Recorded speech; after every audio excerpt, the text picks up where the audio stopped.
sunny day in New Mexico.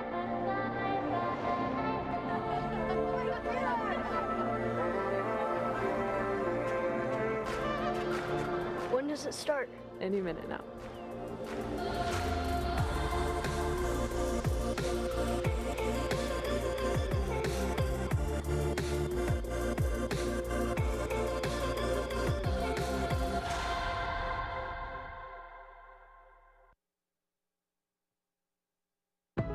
Greetings, planet Earth, and welcome to Spaceport America, the beautiful home of Virgin Galactic in Sierra County, New Mexico, and the stage for today's momentous occasion.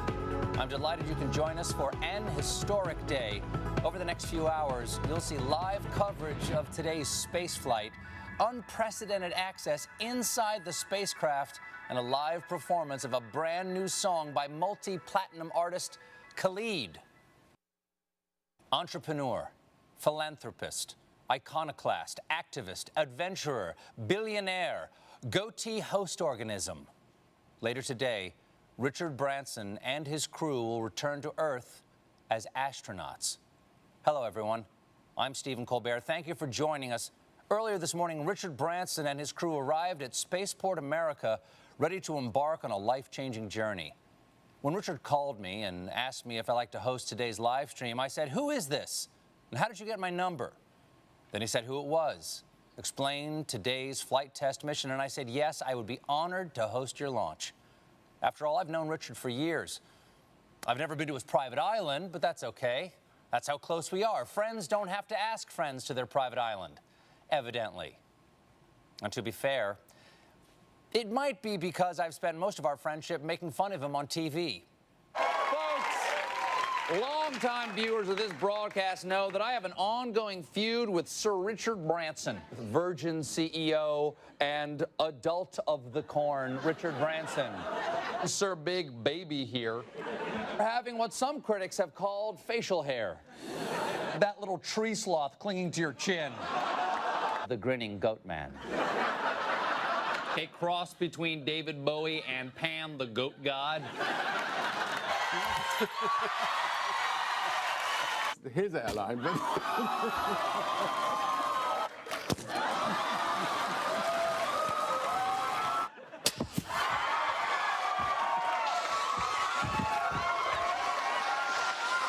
obviously, I said all of that in character on a comedy show. So, Richard, I want you to know, as myself, sincerely, I meant every word. But there is one thing Richard and I do have in common: a deep, lifelong passion for space exploration. That's why Richard founded Virgin Galactic in 2004 with the dream of sending private citizens into space. Now, to do that, he needed to build every part of a whole new industry. He had to construct a spacecraft capable of the journey. Then, to launch these space planes, he had to help create the world's first commercial spaceport.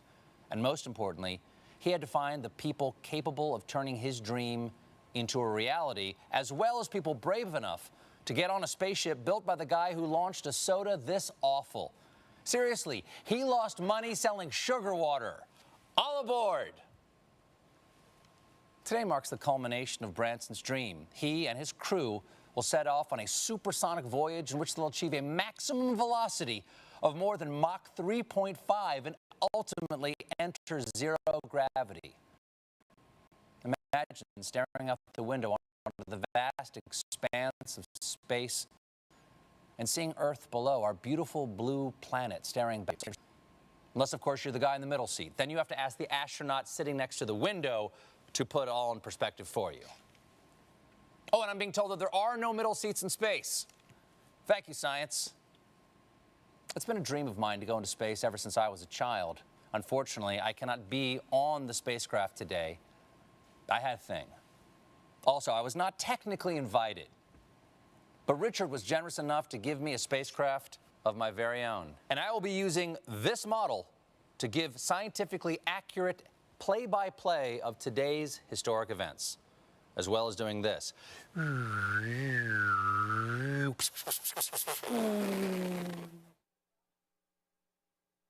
The Virgin Galactic crew are an inspiration to be bold, to be audacious, and to never give up in the pursuit of even your wildest dreams. So let's now take you to where the action is happening, live in the studio at Spaceport America, where your other co-hosts are standing by. First, one of the newest members of the Virgin Galactic team. She's a science author, an expert in space exploration, a bioastronautic researcher, and most impressively, a TikTok star. Kelly Girardi. Great to have you here, Kelly. Next up, a man who has flown 2 space shuttle missions and spent time on the International Space Station, where he served as commander and performed a viral David Bowie cover. Here he is, the first man to do open mic in zero-G, Chris Hadfield. Welcome, Chris. And finally, your mission host for today. She's a structures operations engineer for Virgin Galactic, and fun fact, actually got married in the spaceship that will be taking the crew up today, Veronica McGowan. So now I turn it over to Veronica, Chris, and Kelly for more on today's historic flight. Thank you. It's a pleasure to be here with you all, live from Spaceport America. It's a momentous day for Sir Richard Branson, a milestone for Virgin Galactic, and a historic event for the future of spaceflight. Just 7 weeks ago, Virgin Galactic completed the first ever human spaceflight from the great state of New Mexico, and today our founder and his crew will become some of the very few people to have experienced space travel. Let's take a look at how they arrived to Spaceport America.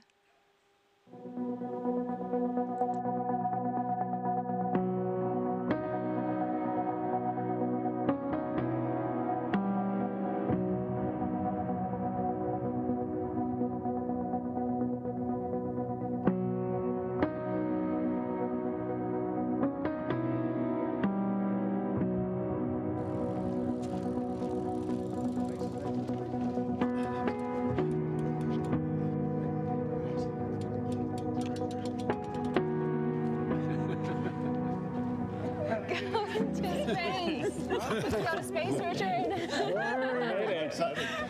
You look more prepared than I do. You're late. Come on, get suited up. Let's go.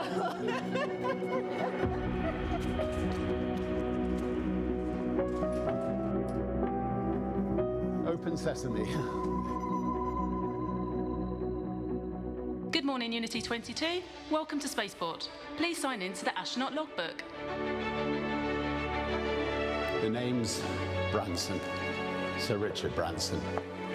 Astronaut 001, license to thrill.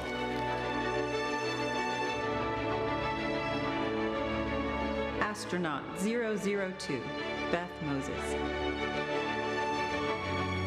Astronaut 003, Colin Bennett. It's got a beautiful bag. Sarisha. Astronaut 004, Sarisha Bamla. And she's astronaut 004. Congratulations, Unity 22. You are officially registered for space.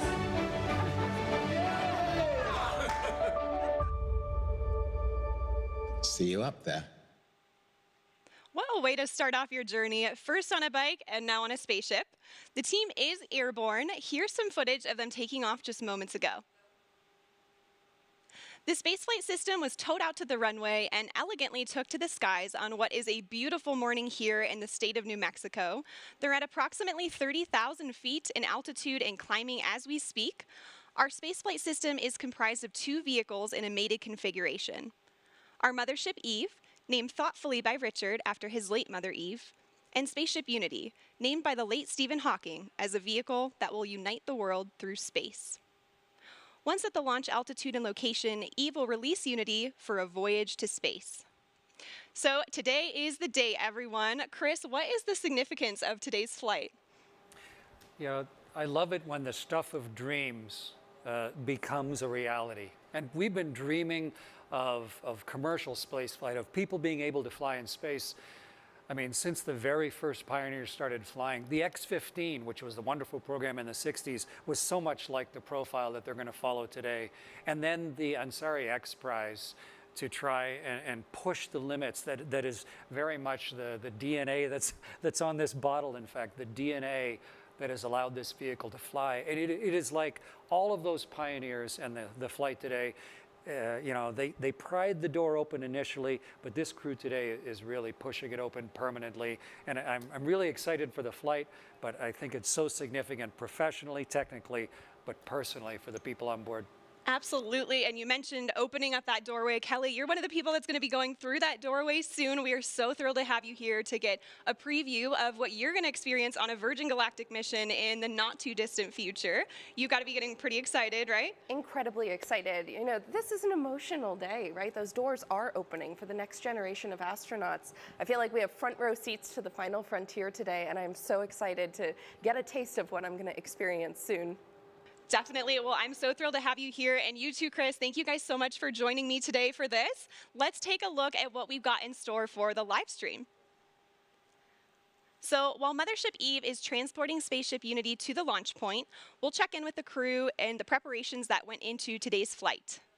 We'll also share some perspective on the Virgin Galactic mission, so who we are, what we do, and our vision for commercial space travel in the 21st century.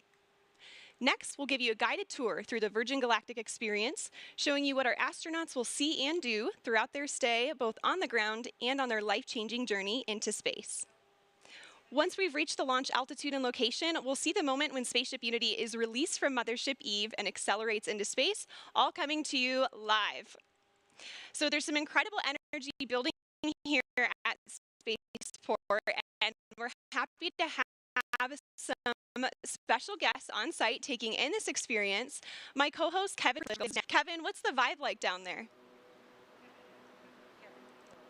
Thanks, Veronica. I am currently here at Spaceport America's hangar floor, where the ships usually reside, but as you just saw, they're on their way to space. Right behind me, I have the rocket motors we use for launch, and to my left, a very important person, CEO of Virgin Galactic, Michael Cole-Glazer. Michael, good to see you. It's great to be here, Kevin. Michael, I have one question for you, and that is, what does today mean? Kevin, this is a landmark moment for Virgin Galactic. It's a landmark moment for the new commercial space industry, and it certainly is a landmark moment for our founder, Sir Richard Branson, who right now is showing that when you have the fortitude to follow your dream, you can make a hugely profound impact on the world. It's a historic moment because today we are endeavoring to open access to space for all. Can you imagine? Being up there and looking back down has to be one of the most amazing feelings, and we can't wait for more people to experience it. I have to say how proud I am, Kevin, to have all my friends and colleagues who are today's crew representing the entire company. They're opening the door for the astronauts of tomorrow. We're thrilled to be here today and so excited to have all of you watching to be sharing this moment with us. It sure really is a historical moment for us, and I'm excited to be here. I'm going to be out on the street, so I'll see you guys in a little bit, but we're going to send it back to you. Virgin Galactic's mission of sending humans into space requires tenacity, innovation, and an unparalleled drive to succeed. Turns out pioneering a new form of space travel is a tough job, possibly even tougher than my job, where I talk to celebrities for 1 hour a day. But the Virgin Galactic case is to make space itself more accessible and approachable.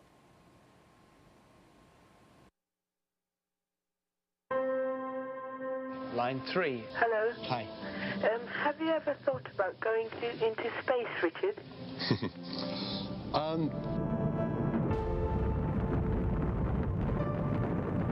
The moon landing was a catalytic moment for me.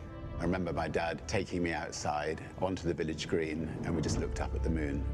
I really did think that myself and many other young people would one day be able to go into space. I waited and I waited and waited for that opportunity, and it never came. They got me thinking. I went to the registry office and I registered the name Virgin Galactic Airways. It's a brilliant innovation story. The origins of spaceflight at the time, it was big government. The X Prize was a chance to turn that into a much more personal spaceflight experience.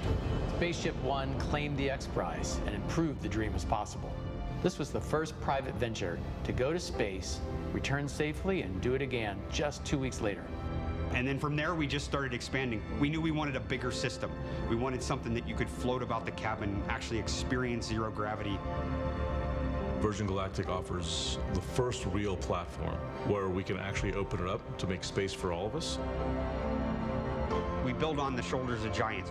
but we want to be that first baseline for Earth and actually deliver on that promise.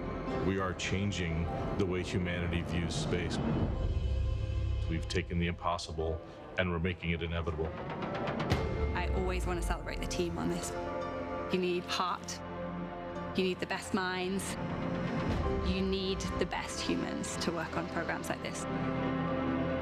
The sky's no longer the limit for us. This is an inflection point in human history. 2 astronauts on a tiny television inspired a kid from England. Imagine what greatness can come from a generation seeing Earth from space. You're seeing your home planet. It's a real connection with the Earth. It grounds you and it feels timeless. I think in the same way that I was inspired by the moon landing. Release. Fire. I really hope that there will be a world who will be captivated and inspired about the possibility of them going to space one day.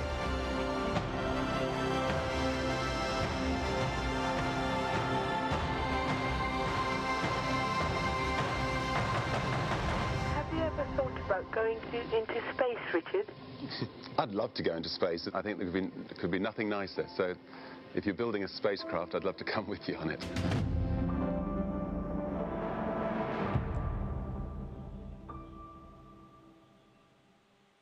Truly inspirational, and right now all of that inspiration is up in the sky as the Virgin Galactic spaceflight mission makes its way towards the launch point. Let's take a look at these onboard camera footages now and see what we've got here. We are already at 40,000 feet. You can already see the incredible view and the sky starting to darken there. This is already higher than what most regular commercial airliners will travel at. So I'm sure all of our astronauts are taking in that view already and getting really excited and prepared for the mission. Now, Kelly, we hope to connect live with Richard throughout the show here. What would be going through your mind if you were on board with him right now? Gosh, you know, aside from the overwhelming excitement, right, I think it would just be a sense of awe, the hard work and the vision that it took to get to today, and the magnitude of what it means for the next generation of humans who are going to experience the wonder of spaceflight. Absolutely. I mean, this is certainly the dawn of a new space age, and Mothership Eve is currently ascending still. We're already over 40,000 feet. Our target launch altitude for today is 45,000 feet. But in addition to that launch altitude, we also have a designated release point within the airspace. So while you may see us get to altitude rather quickly, we'll continue to complete our flight path until we get to that designated launch point. So everything's looking really good. Again, they're over 40,000 feet now, and just a beautiful view you get there already. I imagine they're just getting really excited for their upcoming space flight. So speaking of the crew on board, let's take a look at the folks in flight today. Virgin Galactic pilots are without a doubt among the very best of the best. They're some of the most experienced pilots in the world, and there are very few flying machines on Earth or off Earth that these professionals haven't flown. In fact, 4 of our pilots are among the very few in history who can lay claim to the title of astronaut. And 2 of them are heading to space again today. Let's meet the crew now. We'll begin with the folks who are supporting today's flight in the chase plane, giving us visuals on the spaceflight system while airborne. Pilot in command of our chase plane today is Jamil Janjua. He's completed over 4,000 flying hours in 48 different vehicles throughout his career, which spans over 20 years in the Royal Canadian Air Force. Joining Jamil is Patrick Moran, who served as a pilot in the Marine Corps for 20 years, where he operated as a test pilot and a test pilot school instructor. He joins Virgin Galactic with over 3,000 flight hours in 34 different aircraft. In Mothership Eve today, we have CJ Sturkow in the left seat. CJ has completed 4 NASA Space Shuttle missions and 2 Spaceship Unity space flights. He's been flying for 37 years and is the first person to enter space from 3 different states. CJ is joined by Kelly Latimer in the right seat, who's logged more than 6,700 hours in her 32-year flying career. And Kelly is also a pilot with Virgin Orbit, our sister space company, and she just flew their successful launch the other week. Piloting Spaceship Unity today, we have our chief pilot and astronaut, Dave Mackay. Dave's been with Virgin Companies for over 25 years now and has more than 14,000 hours of flight time to his credit. Just incredible, and spanning no fewer than 140 different types of aircraft. With Dave is astronaut Mike Masucci. Mike recently passed more than 10,000 hours of logged flight in a career that's put him in the cockpit of more than 80 different types of aircraft, including the U-2 and, of course, our very own Spaceship Unity. As you can see, our passengers today will be flown to space by some of the most accomplished and experienced pilots in the world. And in the cabin of Spaceship Unity today, there are 4 mission specialists. Let's hear some more about them now. Astronaut 004, Surisha Bandla. I'll be testing the researcher experience. Virgin Galactic is opening up the opportunity to go to space for everyone. This is a whole new era to get people from different backgrounds, different geographies, different communities into space. And it's giving researchers the opportunity to fly with their payloads. And that is unheard of. They can take the work that they've been doing on Earth to space. And I'm so excited to see where the community takes it in the future. Astronaut 003, Colin Bennett. I'll be evaluating cabin procedures during boost and weightlessness. When I was younger, I assumed that space was only available to a very select few. I had no idea myself that I would ever be in a position to go to space, but here I am. And how awesome it's going to be a part of the journey of opening this up to hundreds and then thousands of more people in the future. Astronaut 002, Beth Moses. I'll be spaceship cabin lead and test director. I cannot remember not dreaming of going to space. There's the little tiny kid looking up at the stars, the little girl making model rockets. It was part of my childhood. I think it's a very natural, human, innate curiosity. We're all explorers and adventurers, so I really don't remember an age or a moment where I discovered space. I just always remember dreaming of going to space. Astronaut 001, Richard Branson. I'll be evaluating the customer spaceflight experience. Astronaut 001, what a title to have. Now, I don't know about you guys, but I'm excited to hear who gets the spot of 007 as well. So let's hear more about the man who has the license to thrill.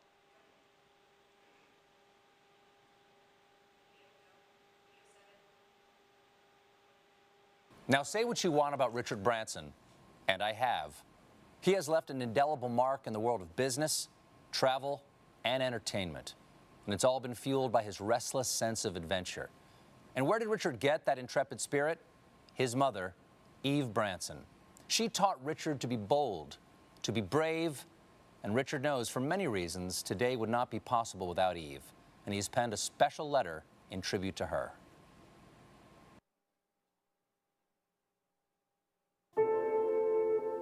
Dear Mum, you always told me to reach for the stars. Well, I took my own winding road, but I always knew to follow your lead. You always pushed us to our limits. When I was a child, you threw me out of the car miles from our house and urged me to find my own way home. You let me jump into a river to sink or swim.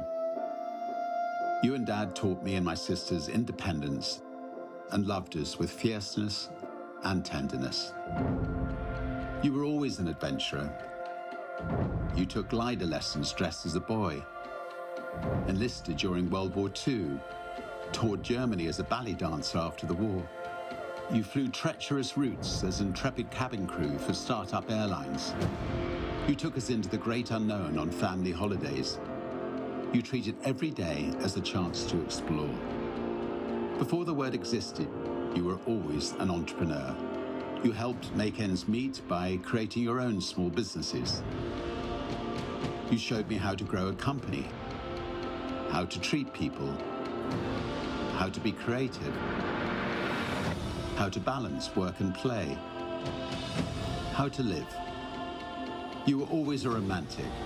You and Dad showed Joan and me the way to build a life filled with humor and heart, hope and humility, honesty and happiness. You showed us the value of kindness, the magic of laughter, the beauty of music. and the joy of family. You were always my guiding light at Virgin Galactic. You shared with me that the day we named our mothership VMS Eve was one of your happiest. You always knew Eve would start my journey to space one day, just as I always knew you would do the impossible for me. Well, Mum, our mothership, which carries your name, will carry the next generation of dreamers into space. You were always a dreamer.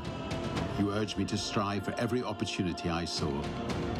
You told me to chase my wildest fantasies and to live life to the full. Well, the brave may not live forever, but the cautious do not live at all. How you lived, how you loved, and how you are missed. Dad always said, "Isn't life wonderful?" And you both showed us it was.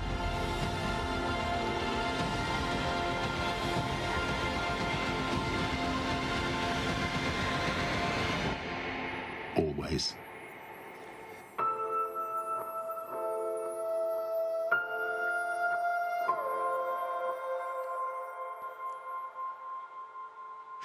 Such a beautiful letter. Eve Branson really was an inspiration to all of us here at Virgin Galactic.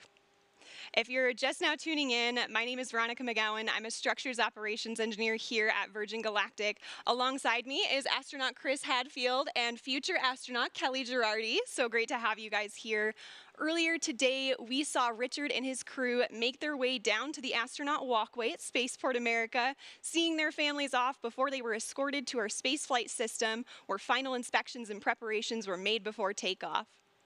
They were driven to the runway in our fleet of Land Rovers, and Land Rover is our exclusive automotive partner, and they help with day-to-day operations. And in fact, we have a bespoke vehicle that we designed with them called the Astronaut Edition.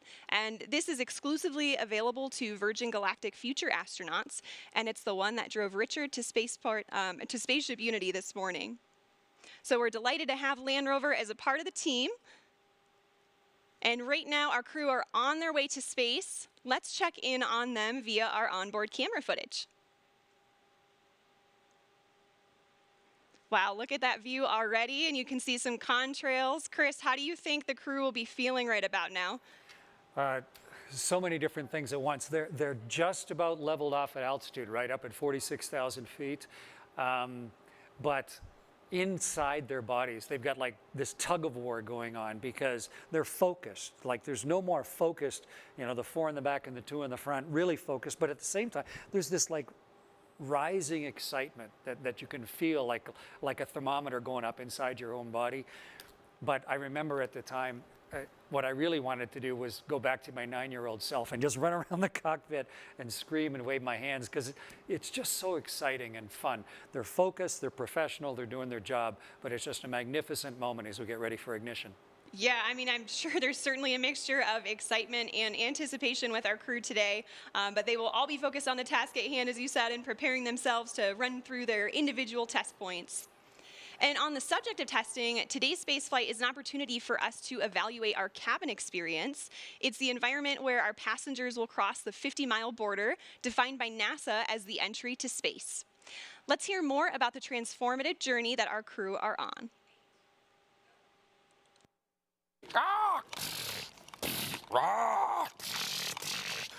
You shall. Oh, hello. I was just contemplating the wonder of innovation. You know, back in 1860, it took 10 days for the Pony Express to deliver a letter from Missouri to a toilet while they vacation on the other side of the world. Progress. But while some technology has grown exponentially, others have remained practically the same. Planes still travel at the same speed they did 50 years ago. We still use the same ground launch system from the early days of space travel, and they haven't come out with a new snow cone machine in years. That's where the innovations of Virgin Galactic come in. What does spaceflight with Virgin Galactic entail? Well, it has a unique combination of revolutionary design innovations that make it like no other vehicle that has ever gone before. Firstly, air launch. Most rockets you see make a loud and bumpy vertical launch from the ground. To launch from the ground requires huge amounts of energy to lift the vehicle from a static start and to propel it through the thickest parts of the Earth's atmosphere. Instead, Virgin Galactic spaceflight starts with a smooth runway takeoff, not dissimilar to a conventional commercial airliner. The spaceship, attached to a mothership, gracefully ascends to the launch altitude of around 50,000 feet, bypassing the thickest parts of the Earth's atmosphere, making it far more energy efficient and far more comfortable for the passengers inside. When the vehicles have reached the launch altitude and location, Mission Control provides clearance for release. Release, release, release. The pilots activate the launch and set spaceship free. Within seconds, the rocket motor ignites as the vehicle starts its rapid ascent toward the stars. During this awe-inspiring journey, the spaceship reaches speeds of up to 3 times the speed of sound, and out the window, passengers will watch the color change from blue through indigo, and then to the iconic inky black as they soar into space. Once the rocket motor shuts down, passengers will unbuckle their seatbelts and float effortlessly around the cabin, enjoying the childlike freedom of zero gravity. The cabin becomes a spacious, 3-dimensional playground as passengers experience space firsthand, helmet-free. The ship has an incredible 17 windows, and passengers won't be able to resist being drawn towards the undeniable, euphoric beauty that lies beneath, as planet Earth looks right back at them in all her majesty. Whilst enjoying weightlessness and the life-changing view, the vehicle is preparing itself for re-entry into the Earth's atmosphere, utilizing the second design innovation of Virgin Galactic's space system, the Feather. There's apogee. Re-entry is arguably the most challenging aspect of space travel and has largely been approached in 2 ways, with winged vehicles or with capsule spacecraft. The revolutionary aspect of Virgin Galactic Feather technology is that it enables the vehicle to act like a winged vehicle when it is advantageous to be a winged vehicle, and then behave as a capsule when a capsule design gives you the advantage. On the way to space, the spaceship folds in half, with the booms moving upward to a 60-degree position as our pilots put the vehicle into an elegant backflip. This points the windows straight back towards Earth, offering passengers astounding and unobstructed views. This maneuver also allows the vehicle to behave like a capsule on re-entry, spreading the friction heat generated from re-entering the Earth's atmosphere across the entire underside of the spaceship, and aerodynamically enabling it to reorient itself from any position. Once the ship has slowed down and starts to travel through the thicker parts of the Earth's atmosphere, where a winged vehicle is advantageous for maneuverability, the booms come back down from their feather position, and the spaceship gently glides back home safely and smoothly, ensuring a thrilling yet comfortable ride for those on board, and landing on the same runway it took off from. A truly extraordinary design, fit for an out-of-this-world experience.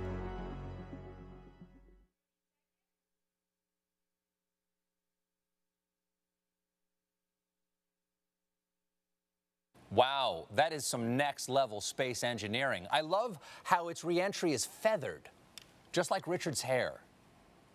And I imagine it must be an emotional and life-changing moment to experience zero-G and see our fragile planet floating in the depths of space. I would go up in a minute if my wife would let me. How about you, Veronica? Oh, absolutely. I mean, that would be an offer too good to refuse. Now, Chris, I'm sure you'd agree that the experience that Richard is having right now is probably a lot more comfortable than your launches. Yeah, I had a chance to fly as part of the space shuttle crew twice, and then I flew on the Russian ship as the pilot once. And it's a little capsule, like they were talking about winged and capsule vehicles. But both of them needed a rocket to get them up above the atmosphere. And the beauty of what Sir Richard and his crew are doing now is that they've had the mothership Eve to carry them gently up. So yeah, they're much more comfortable than I was at this stage, getting ready for the second engine and the rockets to ignite there. Yeah, I can imagine. And Kelly, now I know you've experienced zero-G already in some parabolic flights. Your space flight will surely be an extension, right, of that zero-G time. What are you most looking forward to in terms of conducting experiments in that environment? Yeah, exactly. Like Veronica said, I've done a number of parabolic research flights here on Earth where the aircraft takes this roller coaster profile to simulate zero-G seconds at a time. But during a dedicated research mission with Virgin Galactic, I am most looking forward to that continuous, uninterrupted minutes worth of microgravity exposure to do my experiments. It's just an unprecedented time. The next generation of researchers and scientists are going to be flying with their payloads, and I'm so excited for what's to come. Yes, definitely excited for your space flight, and I'm very excited that people can experience, not only that personal transformation on space flights, but also conduct scientific research. So it's a really flexible platform. I am hearing from our Mission Control Center now that we are about 6.5 minutes out to release. We're getting pretty close. So let's go ahead and switch over to our onboard camera footage for the whole portion of the flight here until landing. I am hearing we're in the middle of our L-10 checks. And L-10, it means we're approximately 10 minutes out from the moment when Mothership Eve releases Spaceship Unity. And this is based on an estimated time of arrival to that release point. So timing may vary a little bit, but the closer we get to that point, the more accurate the estimate becomes. And right now we're about 6 minutes out. So up until L-10, Eve is in full mothership mode, carrying Spaceship Unity to altitude and providing her, through essentially an umbilical cord with electrical power, system heat, and cabin pressurization. And this air is conditioned, so we can keep folks cool on the ground for hot summer days like today, and heated at high altitudes where things get a little bit cooler to keep the pilots and the passengers comfortable. So at L-10, Spaceship Unity switches to her own battery power for avionics and control systems and performs electrical checks, feather system checks, flight control checks, and more. And about each check here. These days, more and more systems are becoming automated, especially in aircraft and spacecraft. And what's really exciting about the Virgin Galactic spaceflight system is that our crew truly are hands-on with the piloting throughout the flight. Oh, there's Sir Richard Branson now. It's so exciting to see them in the back. I'm sure they are just getting incredibly excited. And of course, as mentioned earlier, we have Dave and Mike up front. We have an amazing team of pilots here, and they just love to pilot a vehicle that is arguably the most exciting vehicle in the world to fly. And I imagine, this also provides passengers with an additional level of comfort, knowing they have crew members with them throughout the duration of the flight. There they are again, just moments away at this point. It's looking like we're about 4 minutes and 20 seconds out now.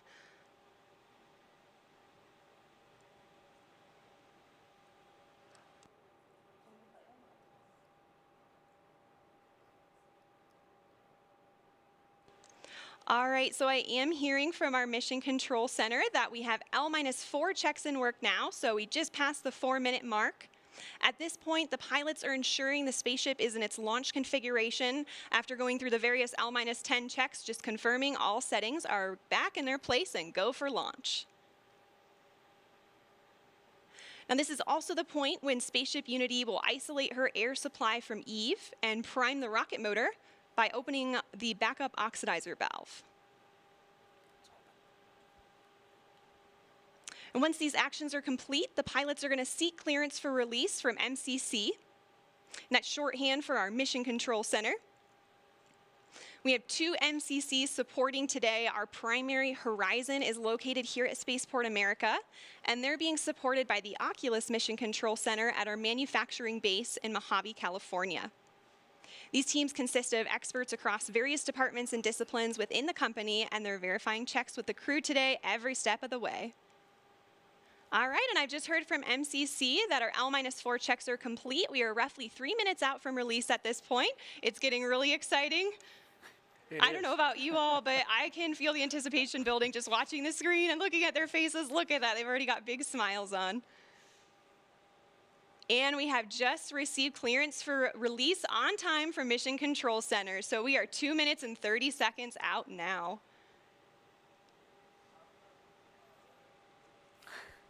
I can only imagine what it would be like to be on board. This must be incredibly exciting for the crew.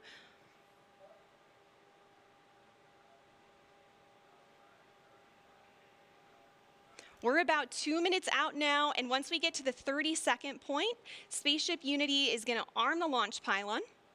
And then once we get to that designated point, the mothership pilots are actually the ones that engage the release, setting Unity free. So we have actions for both the mothership pilots and the spaceship pilots, so they're in coordination and all agree on the launch.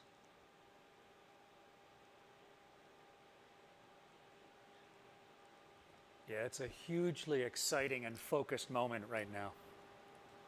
Definitely. 1 minute and 30 seconds.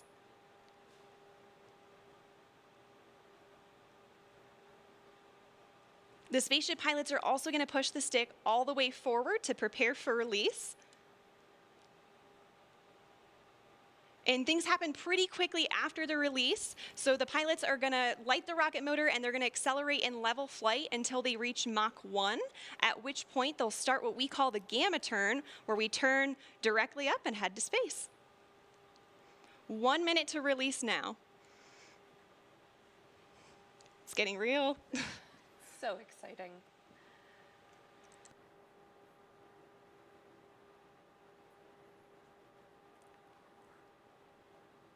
"45 seconds.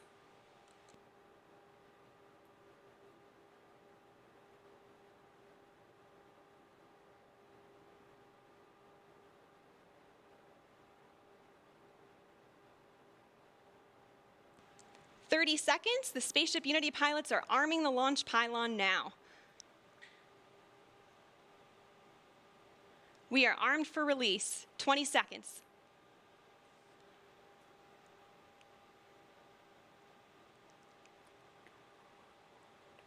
"10 seconds. 5, 3, 2, 1. Release, release, release. Clean release. Ignition. Good rocket motor burn. There's Mach 1 trimming now.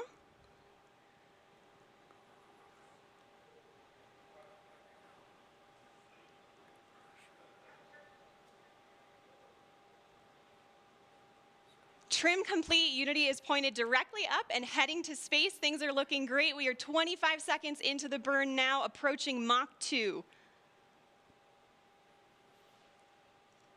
30 seconds, Mach 2. Everything's looking really good and stable. 40 seconds. 45 seconds. 50 seconds, approaching Mach 3. There's Mach 3. And 60 seconds, and that is a full duration burn, folks. We are headed to space. And the passengers in the back have been cleared to unstrap. Our predicted apogee is 279,000 feet and climbing. The pilots are now unlocking the feather, and as soon as they do that, it's going to initiate a backflip for Spaceship Unity. This is normal. We want those windows pointed down towards the Earth to maximize that incredible view.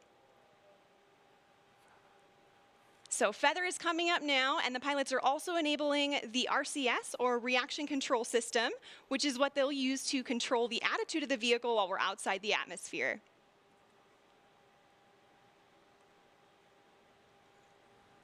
All right, feather is all the way up. We are at about 250,000 feet now and climbing. As soon as we cross the boundary to space, we'll hear a word from our founder, Sir Richard Branson.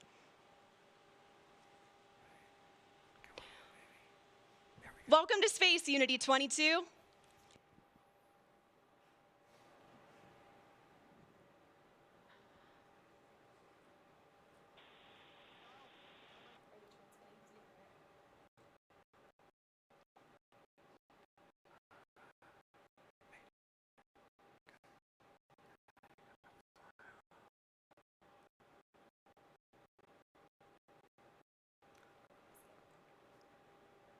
So it doesn't sound like we're cameras recording things on board today, and we'll be sure to capture his magical words and share them with the world when they're available. We reached apogee 282,000 feet. Remember the day, remember where you are, and remember who you shared this with, and remember the name Virgin Galactic, because today, space is virgin territory.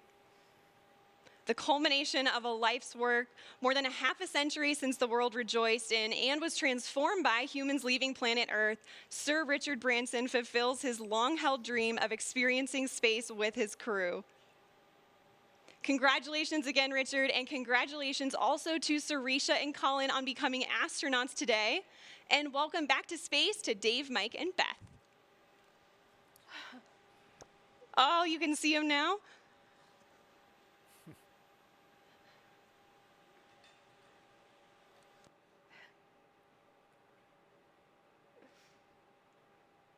So we are on the re-entry portion of our flight now, and the mission specialists are heading back to their seats.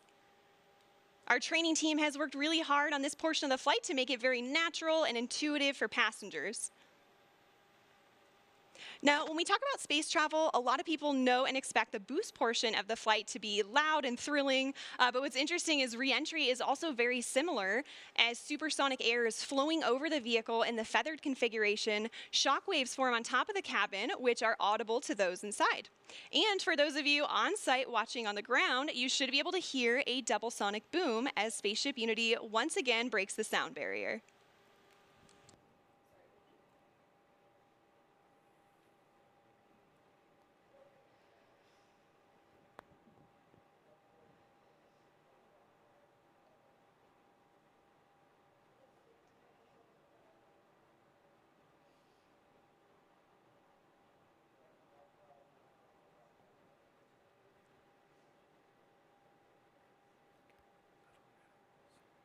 All right, folks, we are now subsonic, just under 75,000 feet in altitude.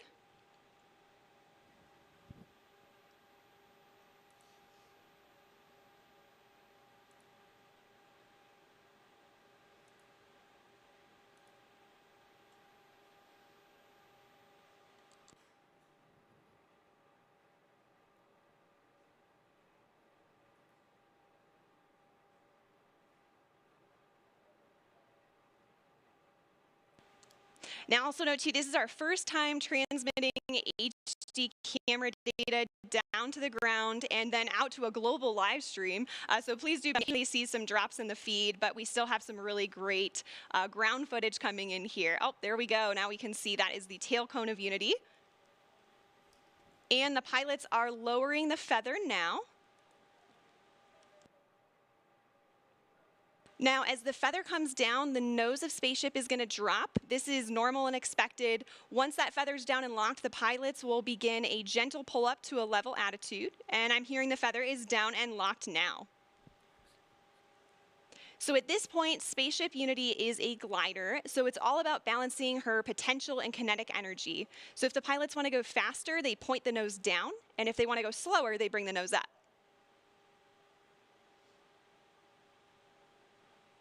And right now I'm hearing the crew's listening to a special soundtrack for the glide. It's the latest release from Khalid, a track called New Normal. And all of us will get to hear that on Earth during our celebration, so stick around for that.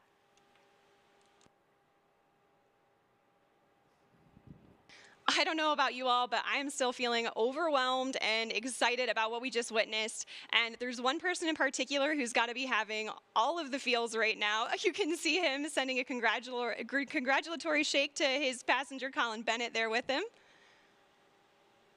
Let's see if we can connect with the crew again here. Is manual dump to 200.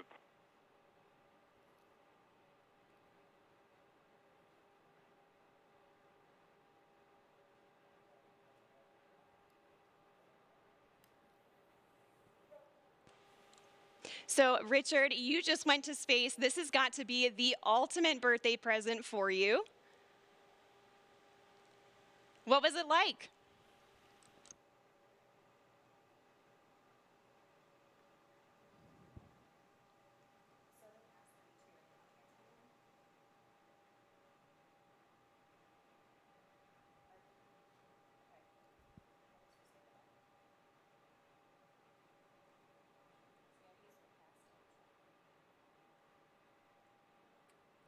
All right, folks, again, sorry, we're not getting that transmission through the live broadcast, but again, we do have lots of recording devices aboard the spaceship, and we will be sure to release some footage of Richard and the crew up there today.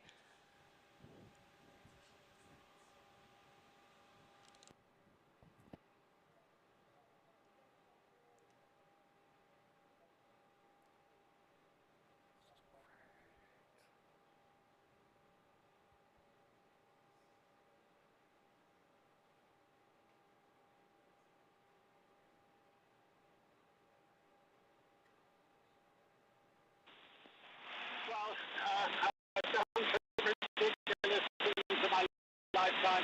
That was really one day built to experience it. It's a complete experience of a lifetime. And now I'm looking down at a beautiful spaceport. Congratulations to everybody for creating such a beautiful, beautiful place. Congratulations to all our wonderful team at Virgin Galactic for 17 years of hard work to get us this far.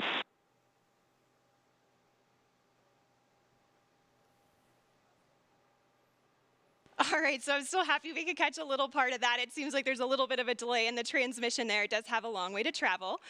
But you could tell by the smiles on their faces, they just had the ride of their lives. We are so excited for them to land and party the rest of the day with, like astronauts, in the typical Virgin fashion.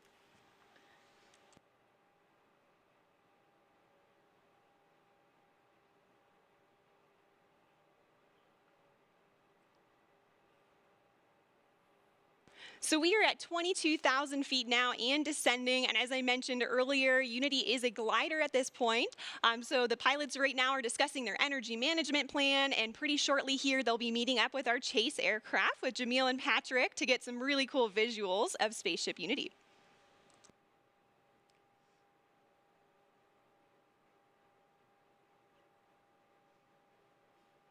Now, as the crew and spaceship make their way across the desert, they are gliding over one of the most remarkable landscapes in the United States and the largest desert in North America, the Chihuahuan Desert. The area around Spaceport includes more than 6,000 square miles of restricted airspace and high desert, which is one of the reasons it was built here. And of course, our future astronauts will be able to take in so much of that natural beauty. And, of course, we also have White Sands nearby. White Sands National Park is just to our east. It's visible right over the Black Range Mountains. White Sands, of course, has been the backdrop for so many films, commercials, and music videos, and it's known for having the largest gypsum dune field on the planet. Khalid's music.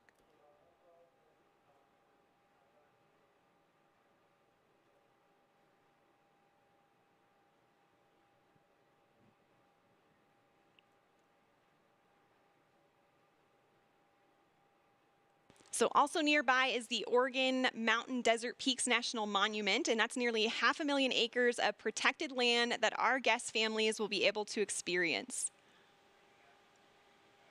And even though temperatures can hit the triple digits in the summer here, we also have cool desert days. And fortunately, our pilots and crew can stay comfortable thanks to their spacesuits.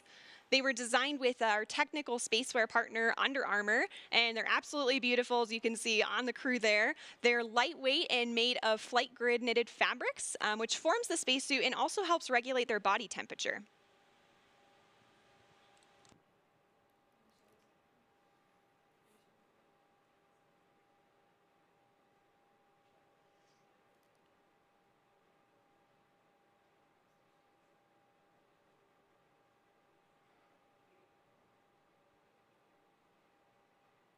So also to commemorate this flight from New Mexico, we reached out to the Zia Pueblo, who gave us permission to use their sun symbol on our spaceship.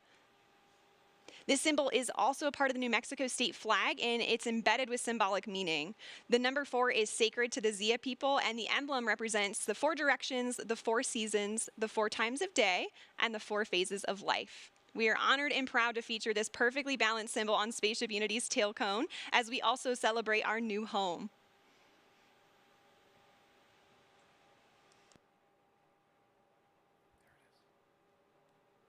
Oh, you can see the chase in the background there outside of Richard's window. The pilots are coordinating with Chase now and discussing their energy management plan. They're at about 9,500 feet in altitude, and the runway out here at Spaceport America is around 4,600 feet in altitude.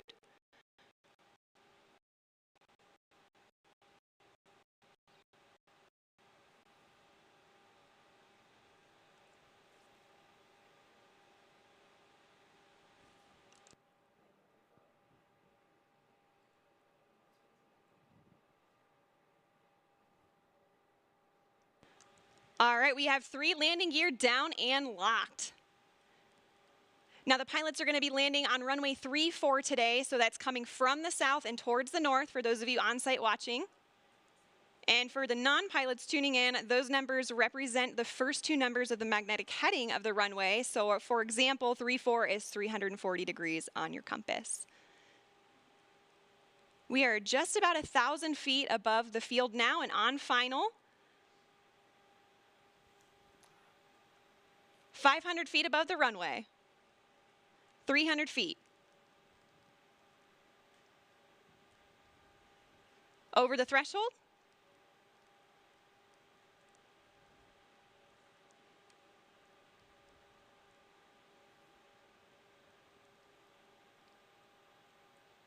Main gear touchdown. And we're going to hold it just like this for a minute before bringing the nose down. Can see they're already celebrating inside there. And the nose is coming down now. Nose gear touchdown. And braking.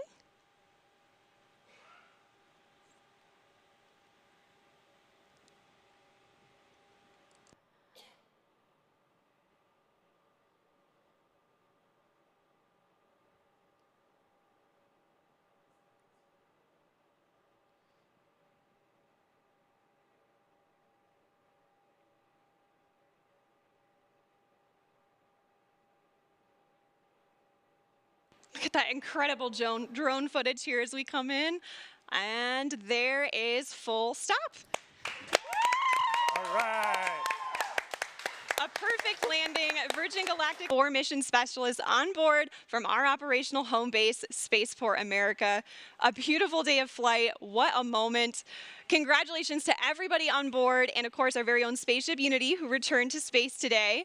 And of course we also saw beautiful flying from our Eve crew, CJ and Kelly, and brilliant work by our Chase pilots, Jamil and Patrick, all of whom are still in the air right now. Great job to you all.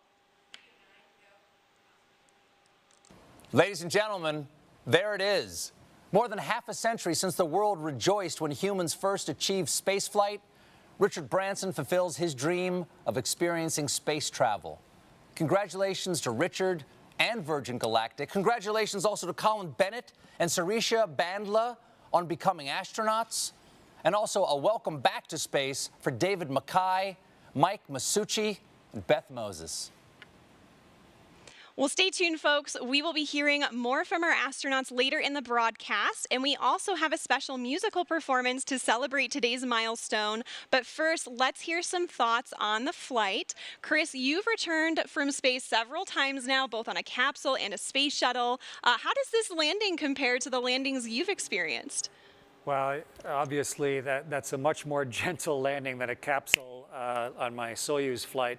The shuttle 2 times is quite similar to what the crew just went through.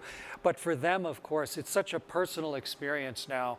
And what are they going to do with this? How are they going to take this amazing view of the Earth that they've just had and the kind of brave new nature of what this whole team has just accomplished? How are they going to now make that part of who they are, and how are they going to share this experience with other people? You know, that's what's going through their minds right now. I'm just so proud of the whole team. That was an amazing accomplishment. It was epic. And, you know, as somebody who has spent, what, like 4,000 hours in space, is it? Yeah. How do you feel about, you know, a space line for the Earth opening? It's what I've been hoping that we've been able to do ever since I was a little kid dreaming about it, and during my space flights. so that the technology gets good enough and someone has the tenacity and the vision to push beyond all the resistance of the naysayers and to create a capability for, you don't have to be a professional astronaut for your whole life to see the world this way. I think, I just couldn't be more proud of all the people that work at Virgin Galactic, and I'm just so delighted at what this open door is going to lead to now. It's a great moment. Absolutely, certainly. And Kelly, I want to hear your thoughts too. And, also your daughter, Delta V, who is on site today, she's only 3 and she's also a huge space enthusiast just like you. And, how does this milestone affect her and what does that mean for her and also for you? Yeah, I am still emotional from this flight. It is so amazing, a dry eye in the studio. But, when I think of my daughter on site, just like you said, it's like, this is what it's all about. It means the world to me. That not only that she was here to witness history today, but that she's going to watch me, her mom, become an astronaut. That's going to be normal in her mind. That's just another thing moms do. Of course, they go to space.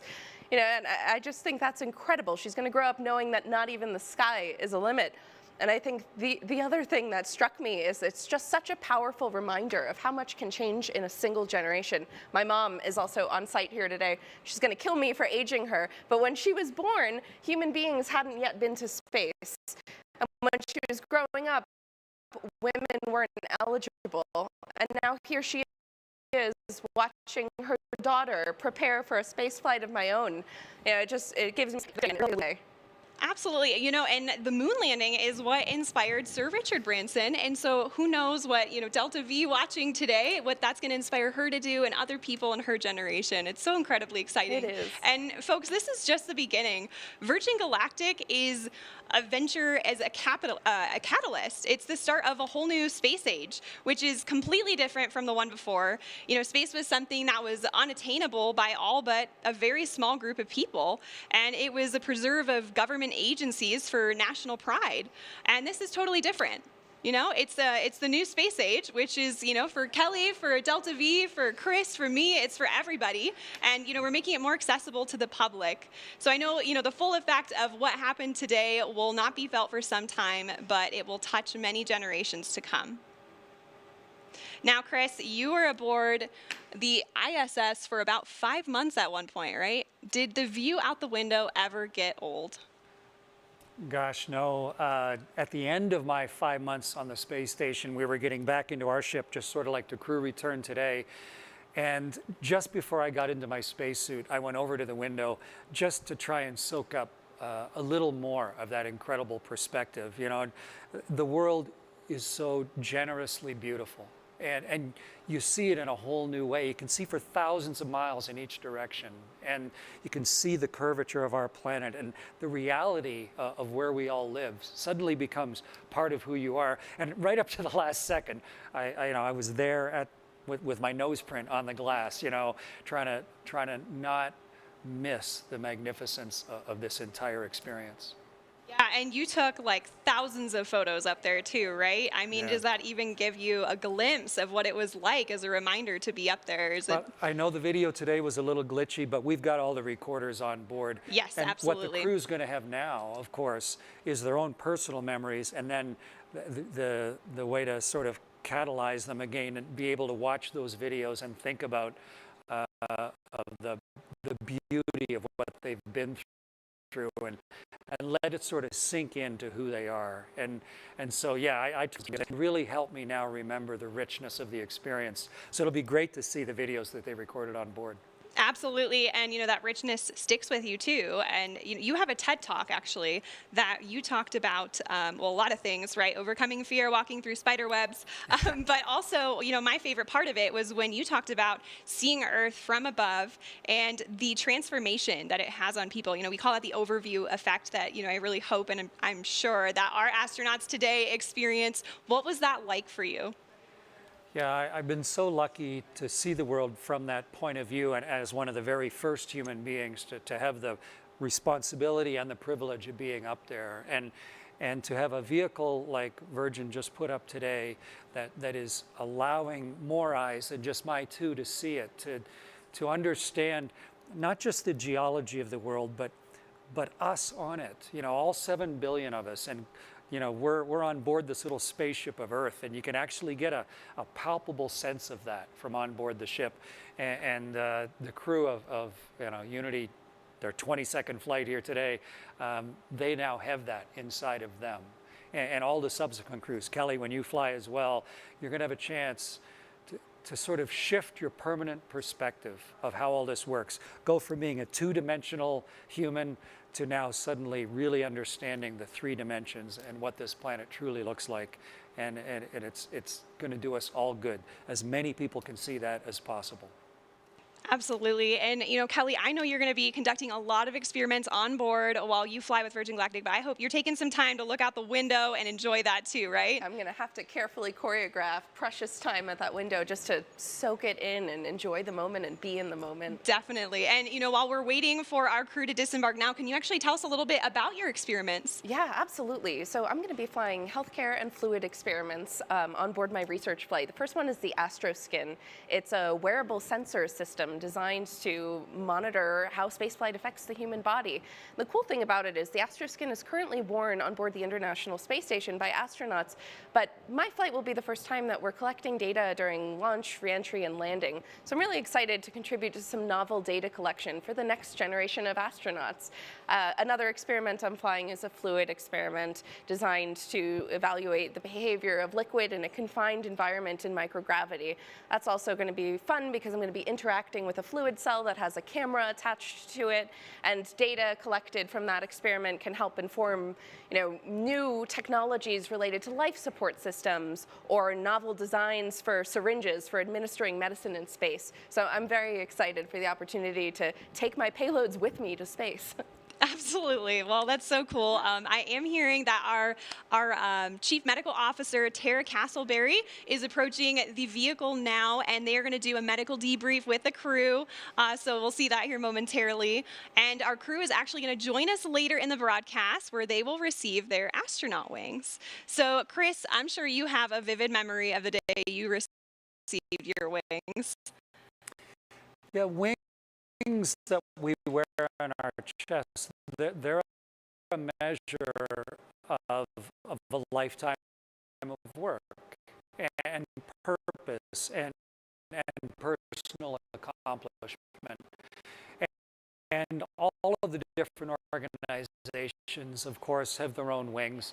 But when I flew in space, it was the very that's on my chest. So that was a huge honor for me to have, you know, the Prime Minister of Canada to take these new wings that had minted to show a new human accomplishment, and then for me to have that as part of who I am for the rest of my life. And so it's a huge honor for me that I'm going to be part of that ceremony for these folks that just flew now. I was just going to say, now you get to return that honor to the crew today. That's so exciting. And you have a really important role to help present those astronaut wings. So we're all looking forward to seeing that. As our pilots and passengers prepare to make their way back to spaceport, let's hear a little bit more about our special musical guest who will celebrate their arrival.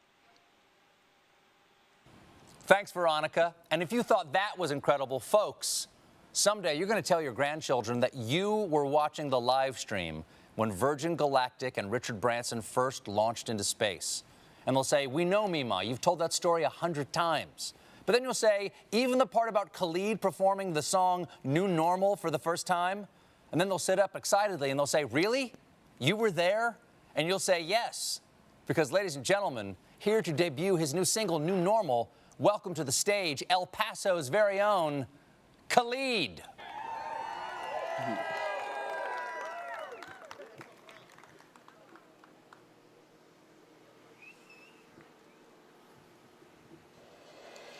You find your ways, never enough.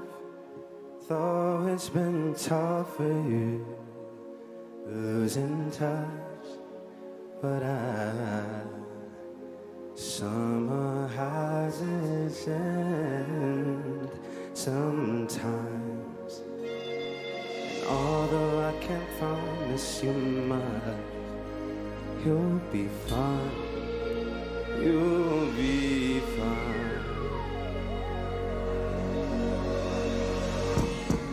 So you make it better somewhere in darkness, sitting you the hardest. Though no one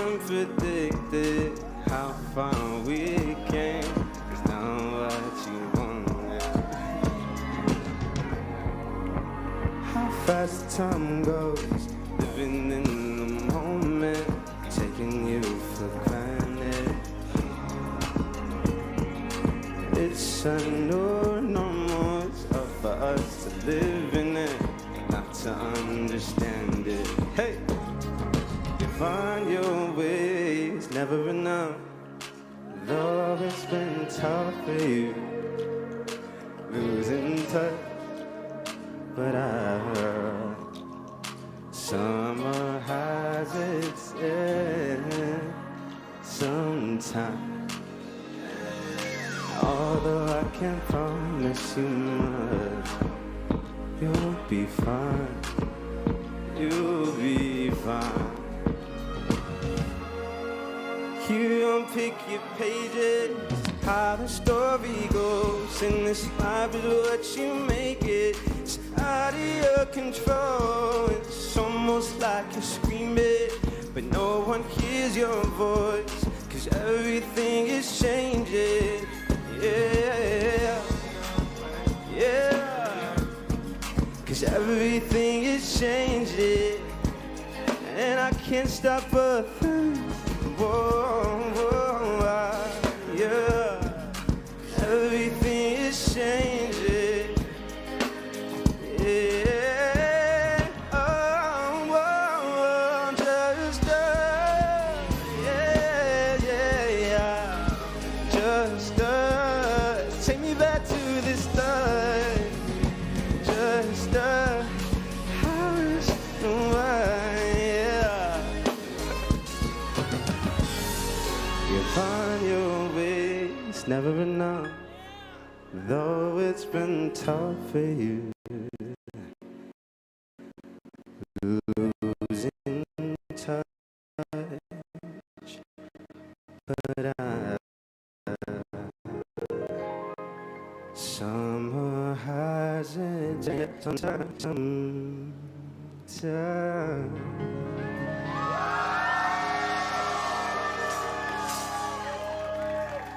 Thank you, thank you.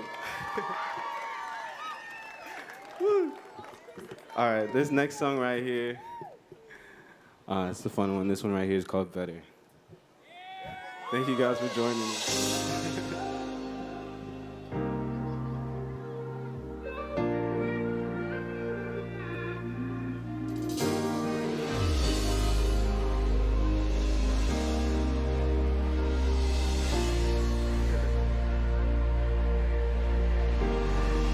Love to see you shine in the night like the diamond you are. I'm good on the side, it's alright, just so me in the dark. No one's gotta know what we do. Hit me up when you're bored. Oh, nah, yeah. 'Cause I live down the street, so we meet when you need, and it's yours. All I is, nothing feels better than this. Nothing feels better. Nothing feels better than this. Nothing feels better. No, yeah. We got high. This is what you like, I'm yeah. Nothing feels. You say we're just friends, but I swear when nobody's fine. Hey, you keep my hand around your neck, we connect. Are you feeling it now? 'Cause I am. I got so high the other night, I swear to God, I'm from my feeling ground. Hey, hey. Back against the wall, this is all you've been talking about. My end, nothing feels better than this, no, no, yeah. Nothing feels, hey, hey. Oh, now we got high, this is what you like, I'll admit, yeah. Nothing, no left, right, take it back, bring it side to side, like that, like. No, left, right, take it, yeah. Oh, oh, yeah. Nothing feels, yeah. Oh, yeah. Nothing feels better. Nothing feels better. No, yeah. Now we got a heart to see what you like. Hey.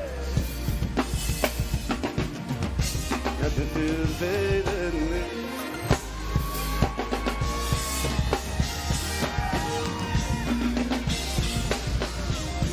Nothing feels better than this. Hey!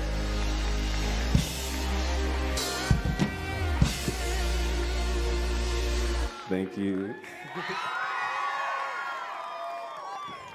I have one more song for you guys. This one right here is called Talk. Hey! How you doing up there? Y'all good? All right. Can we just talk? Can we just talk about where we're before we get lost? Limit your thoughts, can't get what we want.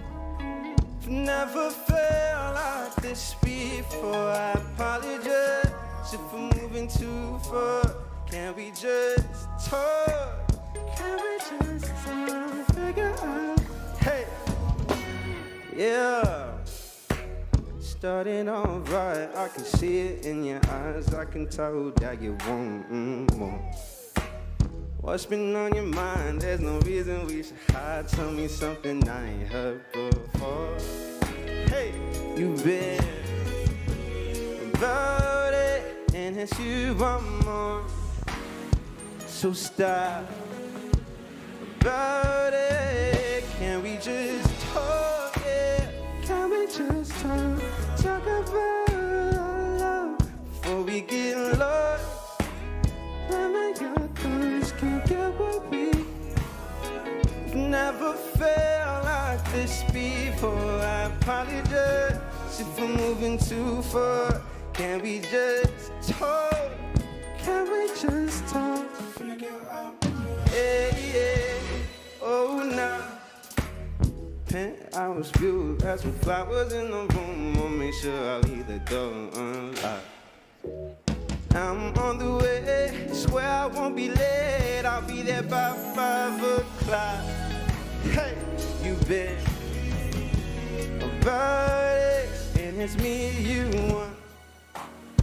So stop about it. Can we just talk?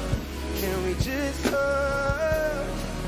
Yeah, yeah, before we get lost, yeah, let me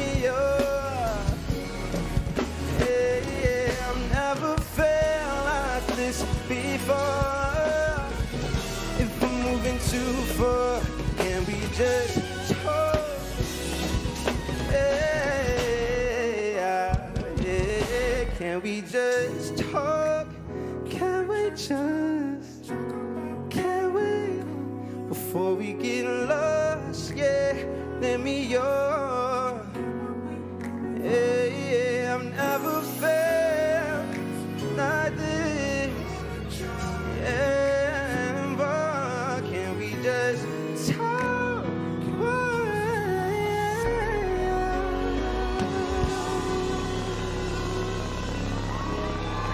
Oh my God, thank you guys so much. Thank you, Virgin Galactic. Thank you guys.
Put your phone down, Chris. We're ready now? Yep. Okay, great.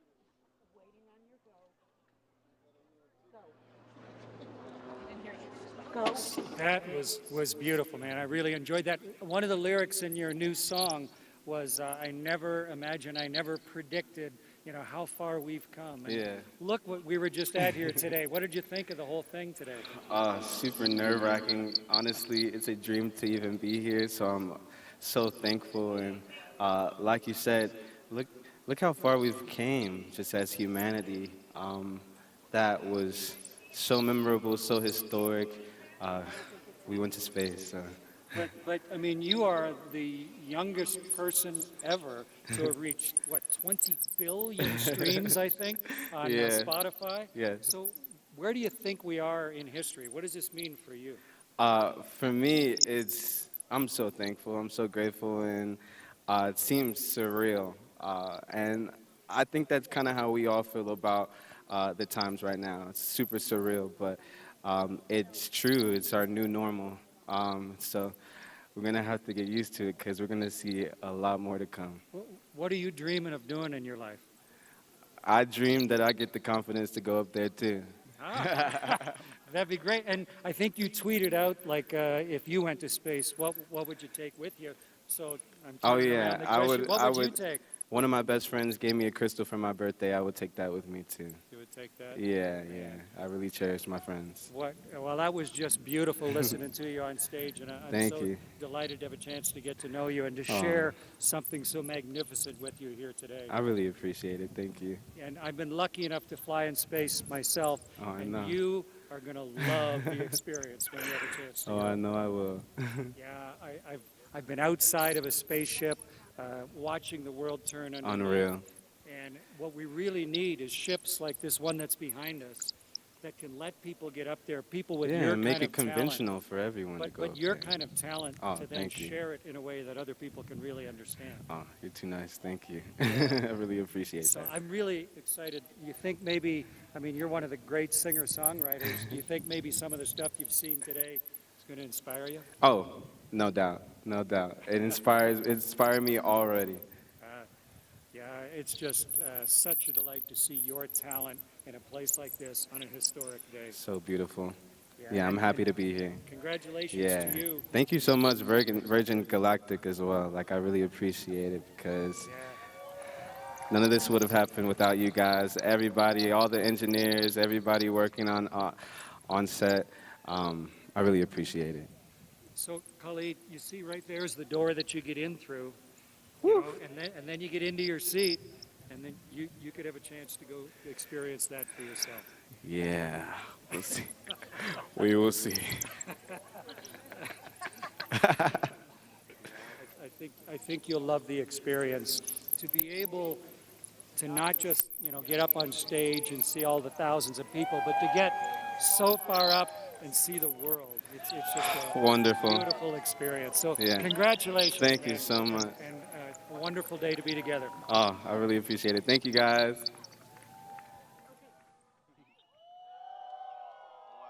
Well done, man. Well done.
Well, we just witnessed the crew disembark from the spaceship, and what a hero's welcome they received. That was so adorable, seeing all the friends and family greet them, now officially as astronauts.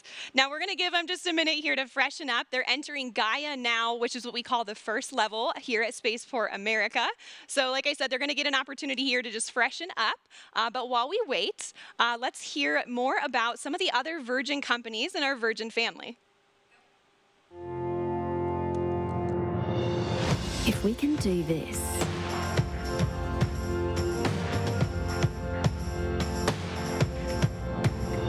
imagine what else we can do.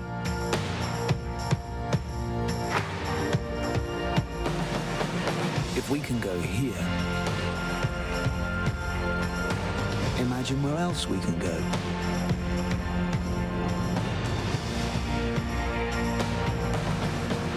If we can feel this. 3, 2, 1, release, release, release. Fire, fire. Imagine what else we can feel. We can change this. Wow, look at that view. Welcome to the club, astronauts. Imagine what else we can change.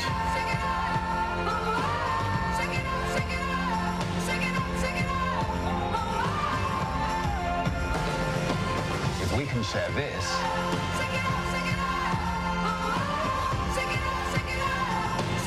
We can. We can. We can. We can. we can.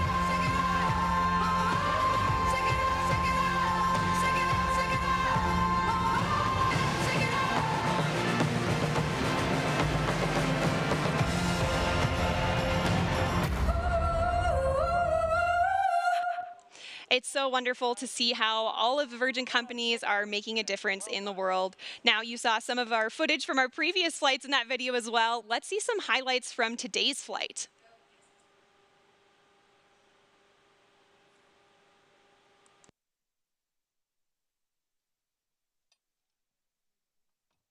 So this is the crew at the end of the apron here. And you can see Richard getting out of his Land Rover, getting ready to board spaceship with the crew. And there they are, getting fastened into their seats and getting ready for takeoff.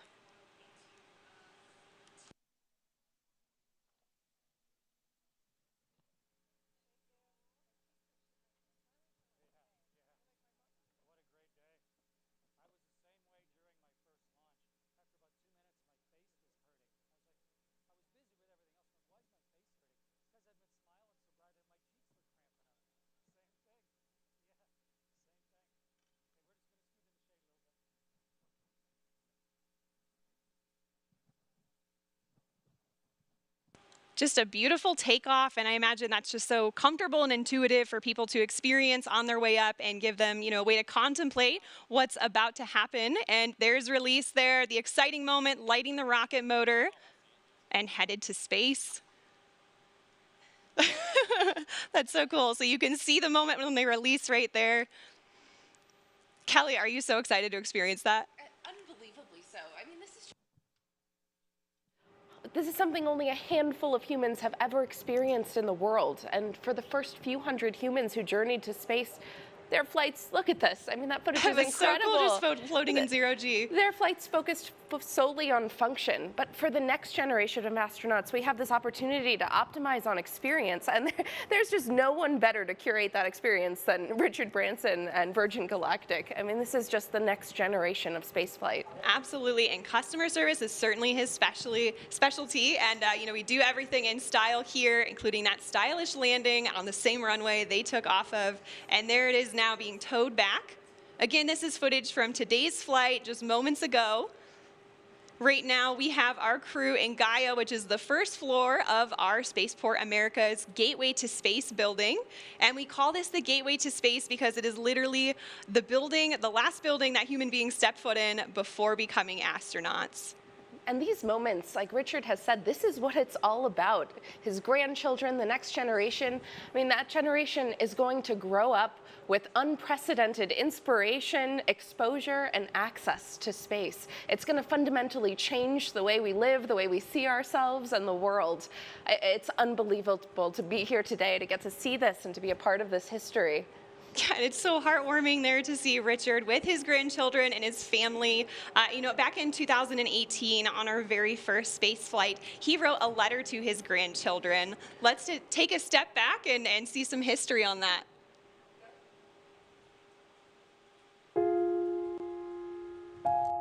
A letter to my grandchildren. My dad, your great-granddad, was an extraordinary man, full of wise words. He would often remind me that life is wonderful, and it is that simple truth which has driven me as I built businesses, raised my family, and embarked upon my many adventures. You are at the very start of life. It is an incredible gift, and it is there for the taking. It will deliver highs and lows, but by living it to the full, by always trying to do the right thing, and by keeping a childlike sense of adventure, it will indeed be wonderful. I used to think of space as a destination, but I now realize it's a journey with some amazing milestones along the way. Your lives will be transformed by space, and it will give your generation the planetary perspective on which the future of humanity rests. That we're all in this together, fellow travelers on Spaceship Earth.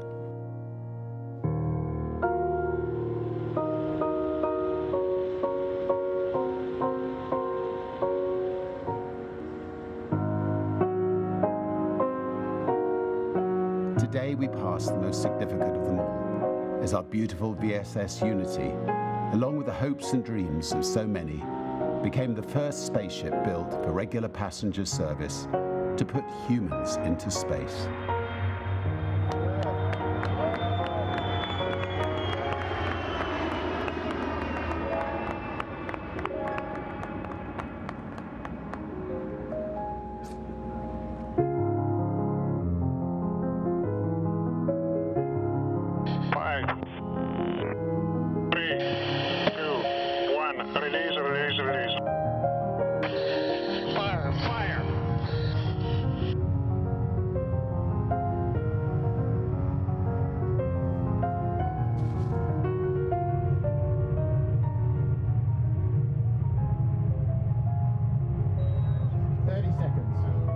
Control.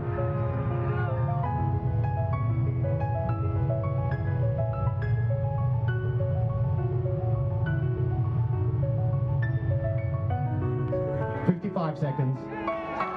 58 seconds. Motor shutdown. 2.8. Right motor burn, everybody. We're going to space, Richard. 264,000 feet. Welcome to space, Unity.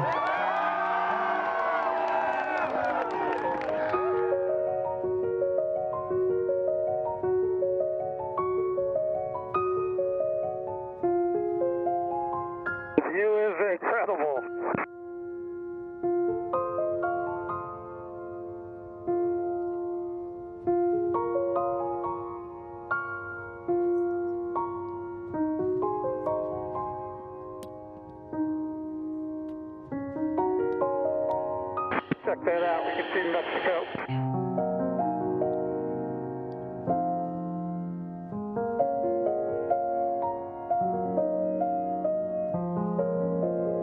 Spaceship Unity, welcome to space. Copy, base. $1 million view.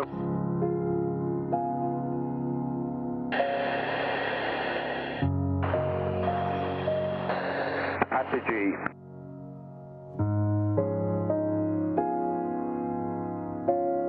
Virgin Galactic has shown that when you set off on challenging but important adventures, exceptional people come forward to join the journey. People who are consistently by your side and on your side. People who share your dreams and people who help make them reality. Rolling to the right.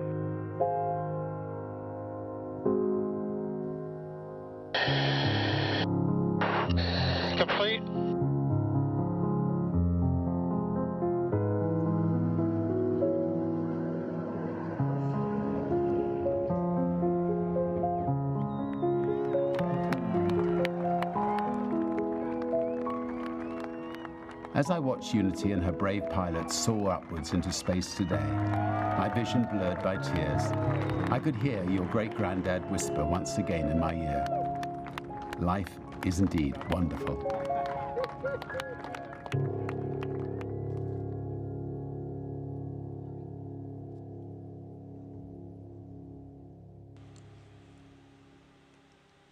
That is just really heartwarming, and it's so cool that his grandchildren could be here with him today to celebrate his space flight. Now, our crew pretty soon here are going to receive their astronaut wings, and I'm hearing that Gaia and the ramp are just in full celebration mode at this point. And let's go ahead and check out some of the action down there. Kevin, who have you got there with you? Thank you so much, and we are here where the action is, and it is, you can feel it. It's so much fun out here. Everyone's excited. And who do I have the pleasure of speaking with today? Sharon Hagel from Orlando, Florida. And welcome, Sharon. And what did you think of today's launch? Oh my God, it was so exciting. I'm beyond it's over the moon. And I didn't realize it was going to be so emotional. I'm still shaking. This is incredible. You and me both, Sharon, and it's really exciting. And I also hear that you're actually a future astronaut who's going to go on the ship yourself. Yes, I'm so proud to be a part of this community, this family of astronauts from the very get-go. It's an amazing group of like-minded individuals who love space.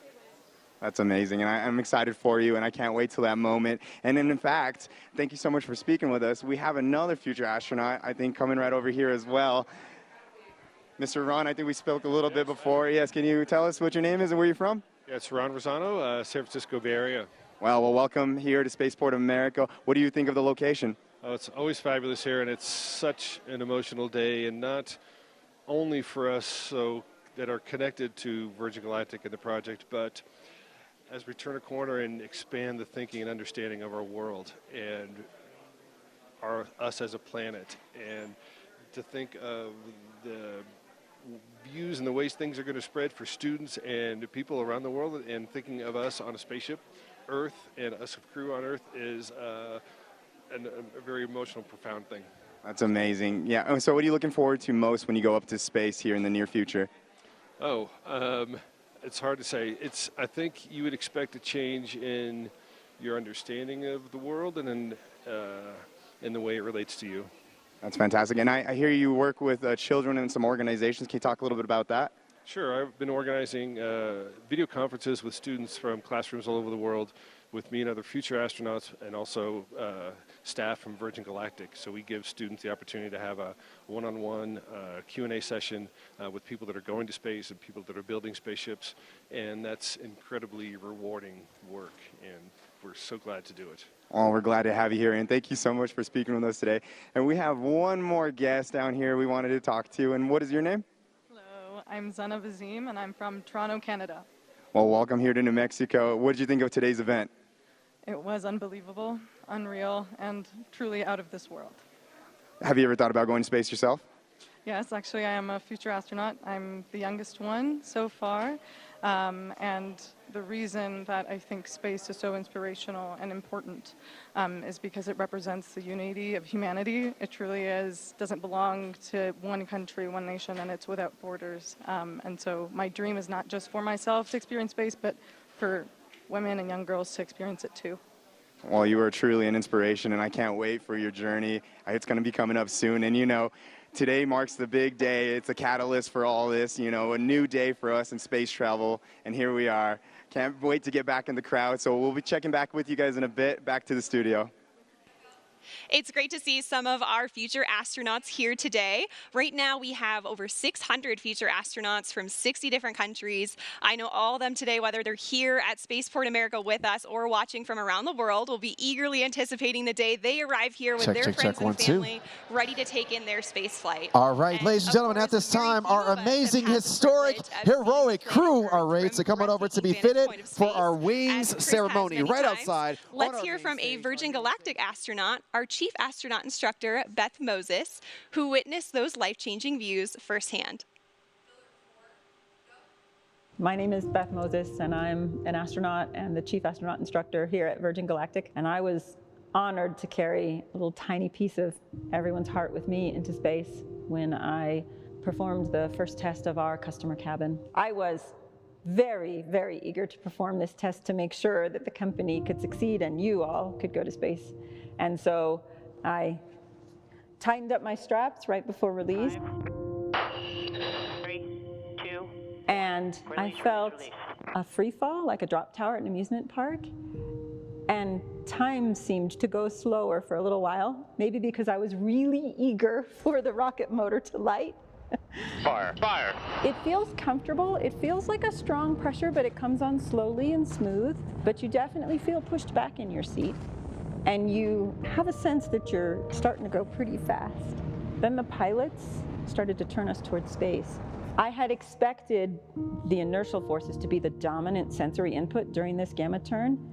And in actuality, they weren't. Outside my window, the sky had gone purple. And the sound and feel and sight, like nothing I'd ever seen before. So I came out of that gamma turn, and I certainly knew that I was headed to space. I could hear the pilots calling increasing Mach numbers, and I literally said, "We're doing it, we're going up."